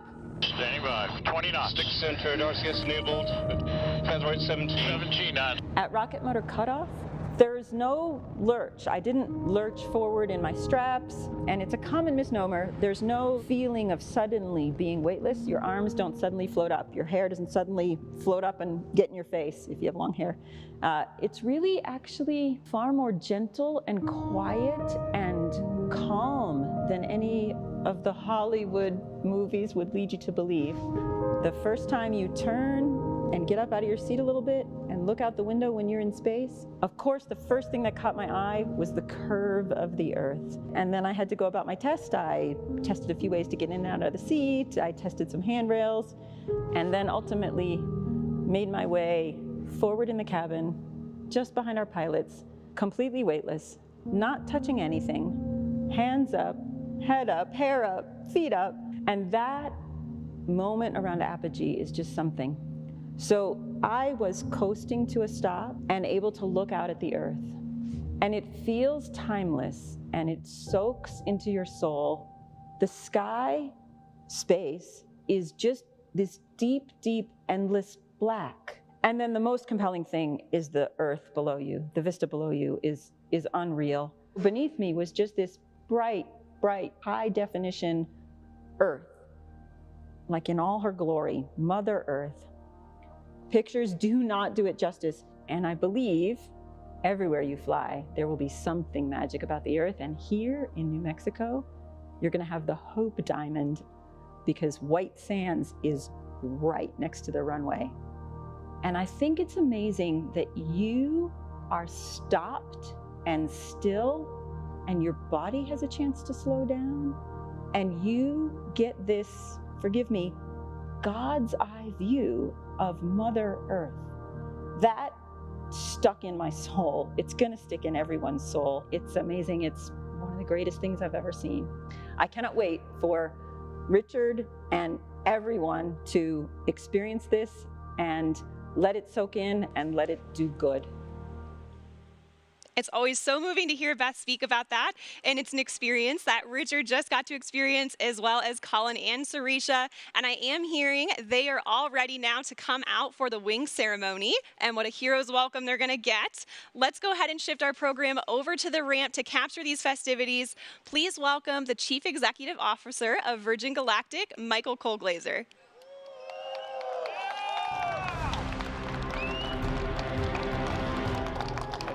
Guys.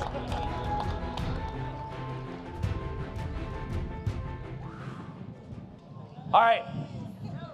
This was a morning, wasn't it? This is a morning we are going to remember for the rest of our lives. And I'm really grateful, I'm really honored to be with you here. Look at the setting. I saw Governor Lujan Grisham earlier. There is no better place to go to space than New Mexico.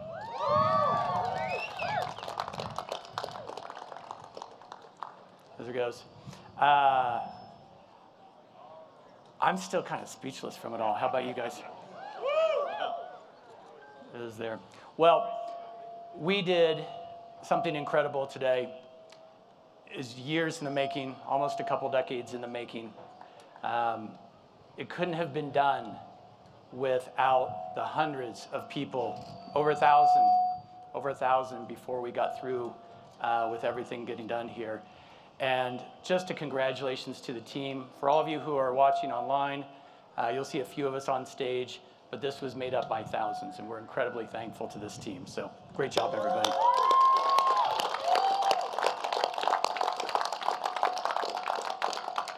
You know, there's one person in the Virgin Galactic family who's not here today, but who is an incredible, incredible force and guiding light for us, and that was Professor Stephen Hawking.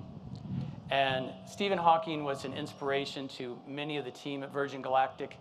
He was an inspiration to Richard through the years. And many people don't know, but Stephen Hawking actually named our spaceship Unity. He's an incredible person, and at a moment like this, I think the words that should introduce our astronauts should be the words that Stephen Hawking himself spoke in 2016 when we rolled out our spaceship Unity. So with that, if we could please hear from the amazing Stephen Hawking.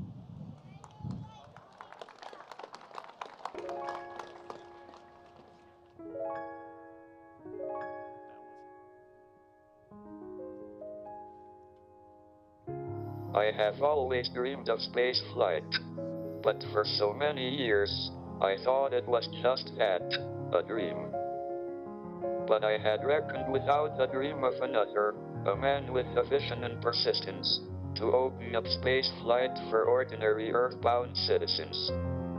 Richard Branson made it his mission to make space flight a reality, for those intrepid enough to venture beyond the boundaries of the Earth's atmosphere. The first private astronauts will be pioneers. We are entering a new space age, and I hope this will help to create a new unity. Space exploration has already been a great unifier. Taking more and more passengers out into space will enable them, and us, to look both outwards and back, but with a fresh perspective in both directions.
Are you going to be on our wings?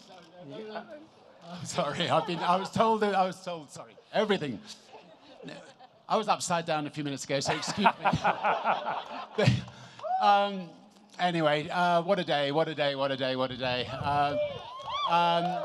And I'm not sure whether Stephen Hawking's words have played, but it was such an honor knowing him and such an honor having him as an astronaut. He decided to go up there before us, but it's lovely to still have his words with us.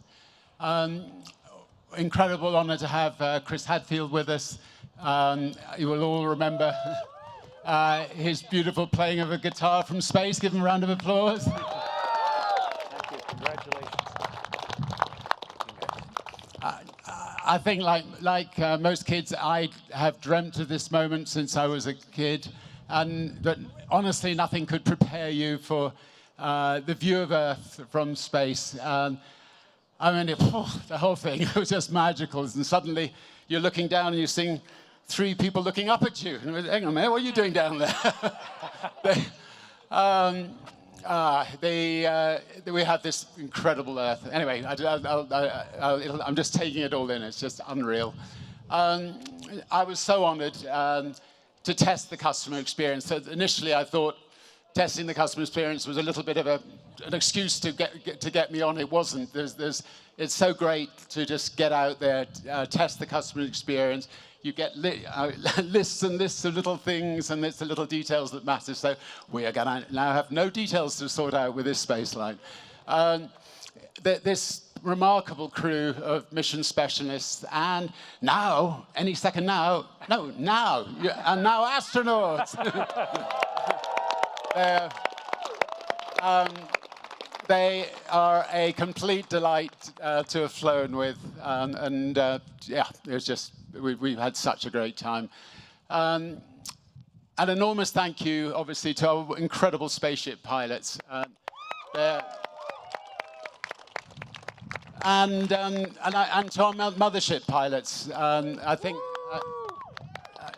think they must, I don't know where they are. If they're here, they should come and join us on stage. Anyway, just to say, and obviously, sorry, Beth, Colin, and Sarisha, if you didn't know who they were. Anyway, thanks to all of you for being here at Spaceport America. It's hot, I'm sorry, but thank you for standing out here. The spaceport is the most stunning building. When you come in the morning and see this thing emerging from the desert, I think it could be one of the 10 wonders of the world. So awesome to arrive on a bicycle and across this beautiful New Mexico countryside. And thank you to New Mexico for hosting us, for building this, for everything. Khalid, thank you for performing. We loved. Hello. And where's his lovely wife? Come on. There. Right. He's had quite a month. Stand by him. Yeah, this beautiful new baby will be born this month, and this beautiful baby was born a couple of years ago. And thank you for letting him come with us. I just would also like to thank my wonderful, beautiful wife, Joan, who's hopefully here somewhere. Yeah, we've been lucky enough to have been together for, where is she? There, for 45 wonderful, wonderful years, and we've been very, very blessed. And we've got Holly and Sam here, our grandchildren, and pretty well everything. Lots of friends. Sadly, none from England. So to you, we'll get you out here one day. But love you lots, all of you. And I just finally, I know I said it from the spaceship, but I just want to say thank you to every single person who has believed in Virgin Galactic, the team who have worked so hard to make this dream come true. Love you all. It's 17 years of painstaking work, and the occasional horrible down, but by and large, ups with it, and today was definitely the biggest up. So thank you, all of you. Love you all.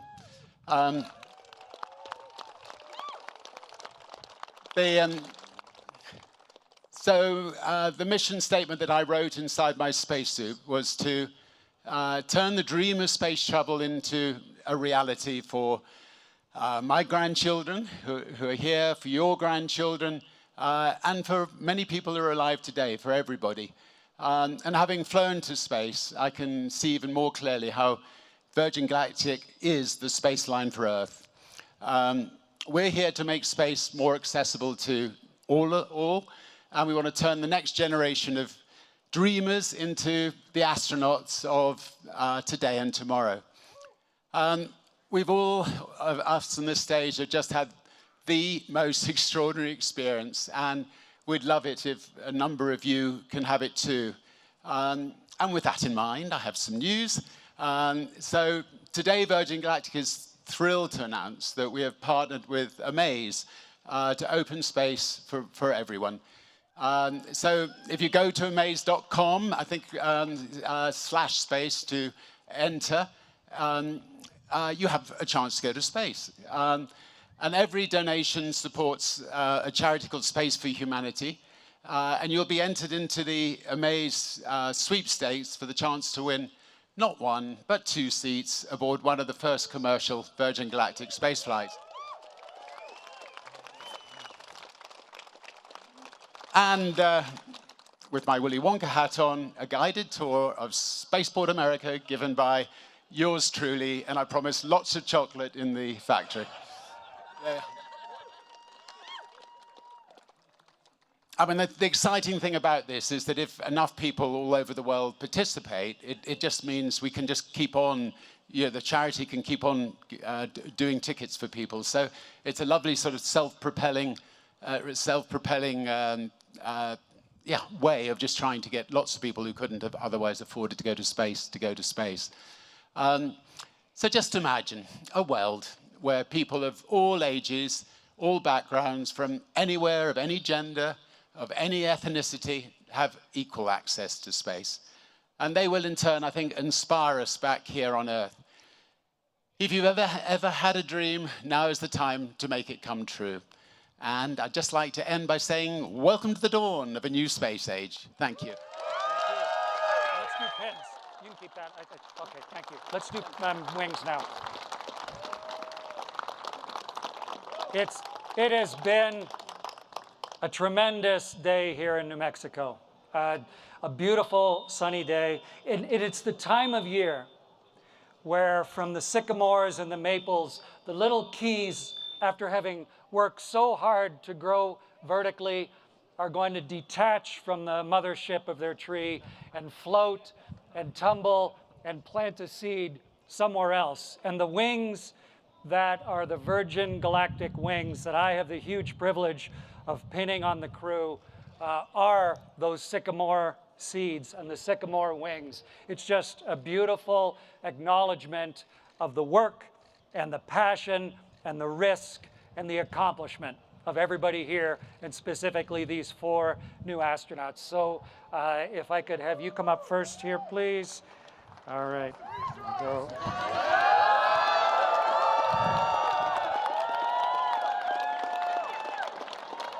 Everybody, Sharisa Bandla, astronaut!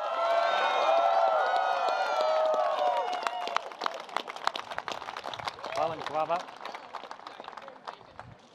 Get this in the right hand. Tremendous honor. Lovely that your family is here. There you go, sir. Ladies and gentlemen, Colin Bennett, astronaut!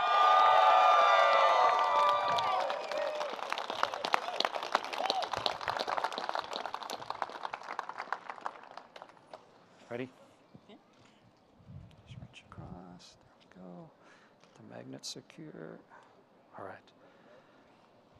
And as part of the historic Unity 22 flight, ladies and gentlemen, it is Beth Moses, astronaut.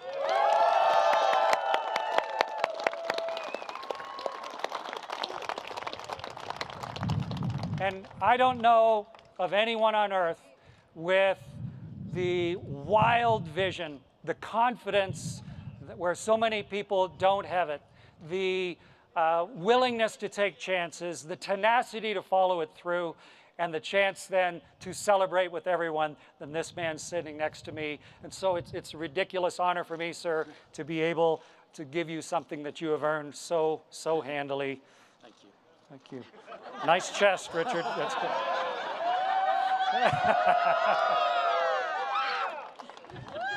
Ladies and gentlemen, this here is Sir Richard Branson, astronaut. Congratulations. Congratulations. Well done, sir.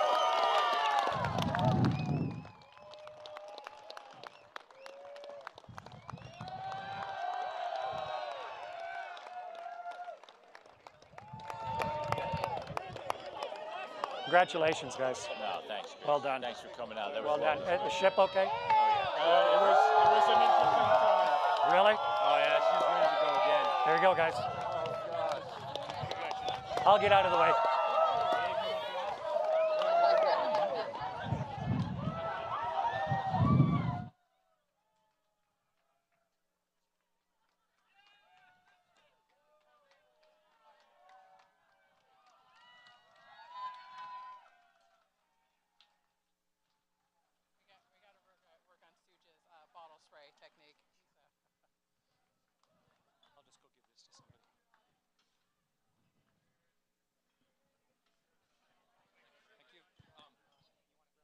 Yeah, I'll grab that.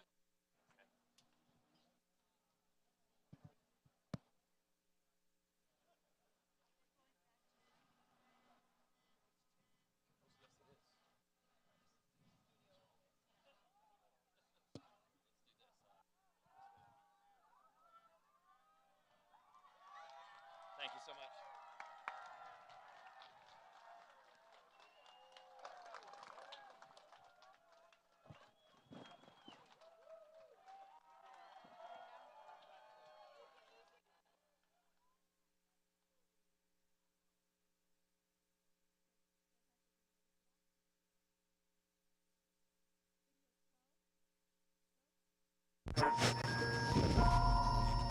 We are an island, surrounded by oceans of land, desert land, mountain land.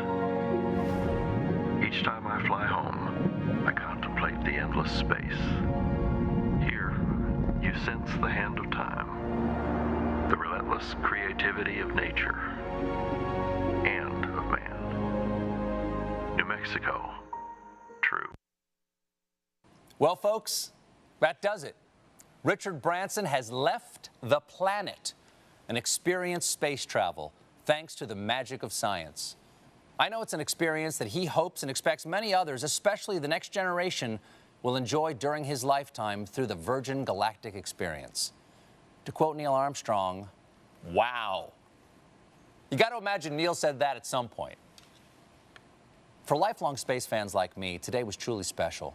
It was a dream come true because, like Richard, when I was a young child, I'd stare up at the stars and wonder if advancements in space travel would someday reach the point where a private citizen could launch themselves to the stars while I hosted a live stream of it.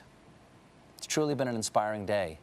Humanity witnessed Richard Branson journey to space and, for one brief shining moment, experienced what the planet would be like without him on it. I, for one, am going to treasure that feeling. So thank you for watching, and congratulations again to Virgin Galactic and Richard Branson and the rest of this courageous crew. Richard, I can't wait to have you on my show so we can talk about this and, I don't know, maybe arm wrestle or something. Those few minutes in space have surely reduced your bone density. So long, everybody. See you in the stars.